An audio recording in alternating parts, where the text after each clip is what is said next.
માતાજી મિત્રો, એક સરસ મજાની વાત છે કે એક જંગલ હોય, જંગલમાં નાના મોટા અનેક પ્રકારના પ્રાણીઓ હોય અને એમાં શિકારી પ્રાણી પણ હોય, વાઘ, ચિત્તા, સિંહ જેવી.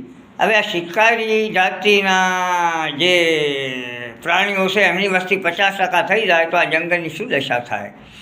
અમને ભોજનના પણ ફાંફા પડી જાય એટલે કરકસર કરવાનો વારો આવી જાય.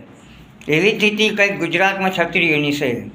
ક્ષત્રિયોની વસ્તી એવું માને છે કે 50% અમારી છે એટલે અમારો સીએમ હોવો જોઈએ. આવી વાતો 50 વર્ષથી હું સાંભળું છું અને હજી સુધી આ લોકોને સફળતા મળી નથી. માધવસિંહ સોલંકી અને એના પછી શંકરસિંહ વાઘેલા સિવાય સીએમ પદ કોઈને મળ્યું નથી. સારા કેબિનેટ મંત્રી થવાના પણ ફાંફા છે અને ધારાસભ્ય કે સંસદ સભ્ય હશે કદાચ. અને ઘણા લોકો તો પાછલી બદલીને ભાજપમાં ભરાવો થયો છે. રાજપા, કોંગ્રેસને આપ વાયા થઈને આવેલા. હવે આવા લોકો ભાજપમાં હોય તો આ સમાજ માટે શું ઉકાળી શકે? એમનું શું વજન પડે? એમને તો અમિત શાહ, નરેન્દ્ર મોદીને જી હજૂર કરવાનું જ રહે. સમાજ માટે હક કે ન્યાય માગી તો એમનો ગળા છીનવાઈ જાય, એમનું પતું કપાઈ જાય. આવા જે બાબત છે એ આ જે ખરો ક્ષત્રિય હોય એની શોભે ખરી? ના શોભે.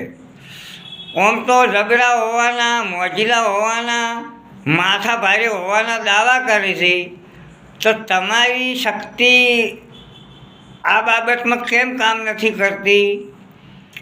અને બીજું કે સારું, સિંહોની વસ્તી 50% થઈ જાય તો સિંહોએ તો પોતાનો વંશ વેલો વધારવાનું કંઈ માપ જ રાખ્યું નથી. એમને તો હદ કરી નાખી.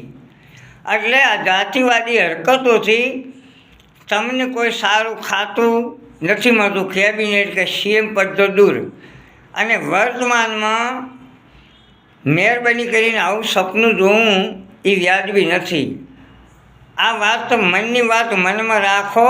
સોશિયલ મીડિયામાં આ વાતો કરવાથી બીજી જ્ઞાતિઓ સંગઠિત થઈ અને તમે જેટલું સંગઠનમાં જોર કરો એનાથી 4 ગણું જોર કરી અને તમને આવા પદો ઉપર આવતે લોકો રોકે છે. અને લોકો કરે ખોટું નથી કરતા. જાતિવાદી જ્ઞાતિવાદીને જાકારો આપવો જોઈએ. આ લોકતંત્ર છે. જય માતાજી, જય ભગવાન.